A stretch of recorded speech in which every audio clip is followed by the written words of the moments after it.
வருஷம் வருஷம் இந்த கவர்மெண்ட்டு எதை இருக்கலாமோ அவளுக்கு ஒரு நல்ல புருஷனுக்கு அவார்டு மட்டும் தரவே மாட்டேங்குது. அப்படி ஏதாவது அவார்டு தந்தால் நமக்கு தான் முதல் பரிசு. ஏன்னா காலையில் எண்ணிக்கையிலேருந்து நைட்டு தூங்குற வரைக்கும் எல்லா வேலையும் நம்ம தான் செய்கிறது. பொண்டாட்டி ஒரு வேலையும் கூட செய்கிறது கிடையாது. நம்ம அறிமுகம் இல்லை, எந்த தூரம் தெரிய போகுது. சரி, நம்ம கோலத்தை போடுவோம். வெள்ளிக்கிழமை விடியும் வேலை, வாசலில் கோலம் போட்டேன், வாசலில் கோலம் போட்டேன். புதன்கிழமையும் வியாழக்கிழமையும் சனிக்கிழமையும் கூட வெள்ளிக்கிழமை விடியும் வேலை விதவிதமாய் கோலம் போட்டேன், விதவிதமாய் கோலம் போட்டேன்.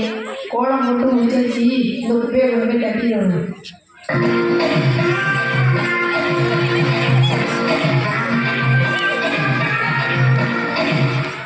என்ன ரொம்ப தூரம் நடந்து வந்தவங்க இருக்கு. இதே வீடு கோவாலுண்டா வாசல் ஒன்று கூட்டாமல் வச்சுருக்கான். சரி, நம்ம குப்பை இதோடு சேர்த்து தட்டுவோம்.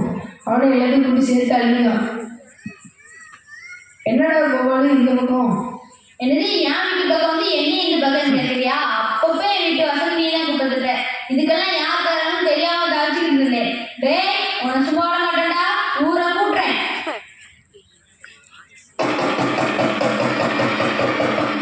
ஊர் மக்களுக்கு தெரிவிக்கப்படுவது என்னன்னா, நம்ம ஒரு 2 பணக்காரர் கோபால் ஈனாவான புகார் கொடுத்திருக்கிறார்கள். அதனால பஞ்சாயத்து கூட்டு இருக்கிறாரு. எல்லாரும் பஞ்சாயத்து வந்து சேருங்க.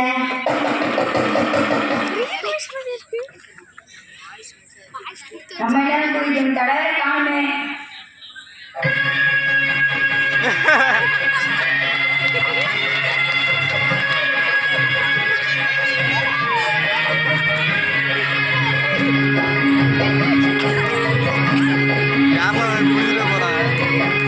என்னடா கோபாலு, உன் பேச்ச கேட்டு பஞ்சாயத்தை கூட்டிருக்கோம்.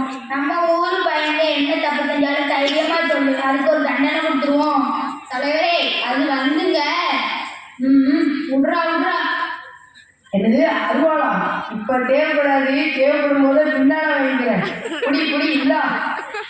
தலைவரே, இது மாதிரி ஒவ்வொரு நாளும் ஒவ்வொரு டசன் குப்பை கிடக்குது. இதுக்கு காரணம் சும்மாவே விடக்கூடாது. ஒவ்வொரு நாளும் ஒவ்வொரு டசன் குப்பை கட்டான இதே பஞ்சாயத்தில் கண்டுபிடிச்சி மரத்தை தலையில கட்டி கம்பெனி தலைவரே. ஆஹா, இனானா அவன் இருக்கிற வேகத்தை பார்த்தா அவன் அருமை பண்ணிருக்கான். அவனுக்கு போல இருக்க. ரொம்ப கவனமா டீல் பண்ணி நடக்கணும் சார். நடக்கட்டும், பஞ்சாயத்து நடக்கட்டும். யாரா இருந்தா தைரியமா சொல்லுப்பாங்க. பயப்படாதா, பயப்படாதா. யாரா இருந்தா தைரியமா சொல்லு. இதுக்கெல்லாம் எந்த கோபால் பேசுற? தைரியமா சொல்லா. ஏன்னா கோபால் பேசுற? தைரியமா நாங்க இருக்கோங்க. பெருசு நீ இருப்பையா? நீ இருப்ப, அவன் இருப்பானா? பெருசு நம்ம ஊர் பையன் குழந்தையும் பேசுற. கோபால் அண்ணா சொன்னானா பின்னால ஏதாவது பிரச்சனை ஒன்று யோசிக்கிறான். அதான கோபாலு? என்னடா கோபால், கோயில் மாடு மாதிரி தலையாட்டிட்டு தைரியமா சொல்லுறான். தலைவரே, நான் என்ன நினைக்கிறேன்னா, நீ என்ன நினைக்கிறது? அவன் நினைக்கிறான் அவன் பொண்டாட்டி பிள்ளைய பற்றி. நீ என்னமா நினைக்கிறேன்னு அப்படின்னு பதில் சொல்ல கிடையாது. எனக்கு ஒன்றும் கிடையாதா? சொல்லக்கூடாது. சொல்ல உனக்கு உரிமை கிடையாது. நீ பாட்டுக்கு ஏதாவது சொல்லிட்டு போயிடுவார். அனுமதிக்கிறது யாரு? பாவம் அவன. நீ இந்த பஞ்சாயத்தில் உட்காந்து பிடிச்சது போதும். போ போ போ போ. விட்றா. நீங்க சொல்லுங்க தலைவரே. என்னடா, நானும் வந்ததுலேருந்து பார்த்துட்டு இருக்கேன். நீ மட்டுமே பேசிட்டு இருக்க. அவனையும் கொஞ்சம் பேச விடாண்டா. அடிச்சோம்னா மீசெல்லாம் பிஞ்சிக்கிட்டு போயிடும். தலைவரே, கோபால் என்னை மாதிரி தைரியமான இருந்தால் பரவாயில்ல. கொஞ்சம் பயந்தாங்கன்னே பயப்படத்தான் செய்வான். பயப்படாம என்ன பண்ணுவான்? போன தடவை கருப்பசாமியை வெள்ளசாமி காட்டி கொடுத்தான்னு சொல்லி அவனை ஓட விட்டு விட்டலையா? அதெல்லாம் கண்ணு முன்னாடி வந்து போவேன் இல்லையா? பயப்படத்தான் செய்வான். பயப்படாம என்ன பண்ணுவான்? நேசபசமா கேளுங்க. சொன்னா சொல்லட்டும், சொல்லாட்டா விட்டுருவோம். இப்ப மாதிரி சொல்றோம். வீட்டு வாசல்ல யாரா குப்பை தட்டினது?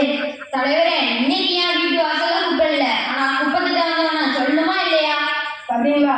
இப்போ வர சொல்றான் பார்த்தீங்களா? அவனை நாளை வெட்டி கொண்டையா. விடுங்கயா, விடுங்க. உட்காரியா, நான் பேசிட்டு இருக்கோம்ல, ஏன் அவசரப்படுத? ஊர் மக்களுக்கு தெரிவிக்கப்படுவது என்னன்னா, வீட்டில் உள்ள குப்பையை மக்கும் குப்பை, மக்காத குப்பை என 2 வகையாக பிரித்து வைக்க வேண்டும். பஞ்சாயத்துல இருந்து குப்பை தட்டி அமைச்சு தருவாங்க. அதுல போடுறத விட்டுட்டு அடுத்த வீட்டு வாசல்ல போடாதீங்க. இப்ப மாதிரி சொல்றவங்க வீட்டு வாசல்ல யாரெல்லாம் குப்பை தட்டினது? தலைவரே, வேற யாரும் இல்லைங்க. அததான் இவ்வளவு நேரம் கேட்டுட்டு இருந்தது. தலைவரே, மாச இறங்கிட்டான். 20 நாள் காட்டுல தனியாவே நின்றுட்டான். அவன் உயிருக்கு என்ன உத்தரவாதம்? அவன் 7 பிள்ளைகளை 2 பொண்டாட்டியும் வச்சு காப்பாற்றானா? மூத்த பொண்டாட்டிக்கு 3 பிள்ளை, இளைய பொண்டாட்டிக்கு 4 பிள்ளை. அவங்களாம் வச்சு யார் காப்பாற்றுவான்? அவன் தான் காப்பாற்றுவான். இப்ப மாதிரி சொல்ற ஏன்டா தயங்குற? தலைவரே, இன்னைக்கு என் வீட்டு வாசல்ல யாரோ 38 பேர் எனக்கு காணாம வந்துச்சுங்க. அதனாலதான் நான் பஞ்சாயத்து கூப்பிட்டேன். தெரியாம சொல்லிட்டேன் தலைவரே, என்னைய மன்னிச்சிருங்க. போ போ, அவனே சொல்லிட்டான். அவன் வீட்டு வாசல் 38 மாதிரி கடவு தான் கண்டாங்க. நீங்க அவன்னா பஞ்சாயத்தை கூட்டிடுறது. போ போ போ போ போ போ, அவன்னா பஞ்சாயத்தை கூட்டிடுறாங்கப்பா. போ போ, வீட்டுக்கு போய் குழம்பு வச்சு தின்னுக்கிட்டு உங்க வீட்டு வாசல்ல குப்பை கிடந்தாரு. அதுக்கப்புறம் எனக்கு சொல்லுங்க, அதுக்கப்புறம் பார்த்துக்கலாம். போ போ போ போ. ஒருவேளை நீதான் அவன் வீட்டு வாசல்ல குப்பை கொட்டிருப்பியோ? டேய் பெருசு, இந்த பஞ்சாயத்தை கலைக்க நான் மட்டும் பாடி எனக்கு தான் தெரியும். தேவையில்லாம சிறுத்தைய சுரண்டி வரணும், தாங்க மாட்டேன். போ போ போ போ. இந்த வழக்கு பிச்சை எடுக்கலாம்.